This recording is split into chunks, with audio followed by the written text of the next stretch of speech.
In the last video, we learned when to use the simple present, and today we'll learn how to form it, okay? So let's get started. Forming simple present is actually quite easy, okay?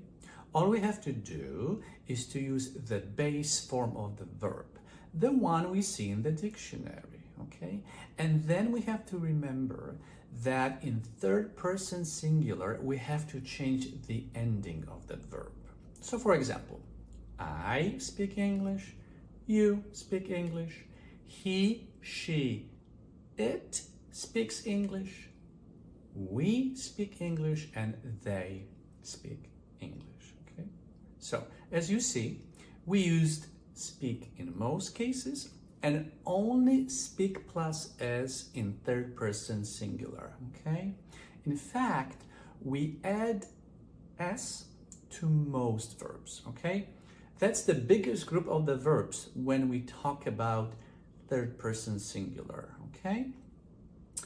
Another group is verbs ending in sh, ch, s, z, and x, where we have to add es. So for example, wash becomes washes, watch becomes watches, right? Toss becomes tosses, waltz becomes waltzes, and box becomes boxes, okay?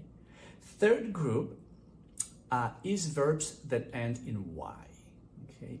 And here, if a vowel comes before y, we simply add s. So play becomes plays, stay becomes stays, and buy becomes buys, okay? Now, if a consonant comes before y, we have to change y to I and then add es, okay? So cry becomes cries, try becomes tries, and fly becomes flies, okay? Finally, we have to remember the endings of irregular verbs in third person singular, okay? So be becomes is, do becomes does, and have becomes has, okay?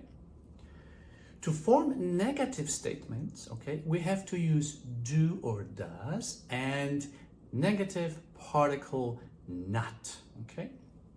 So for example, I do not speak Chinese, you do not speak Chinese, he, she, it does not speak Chinese, we do not speak Chinese, they do not speak Chinese. See, all we did was to use do not in most cases, does not in third person singular, right?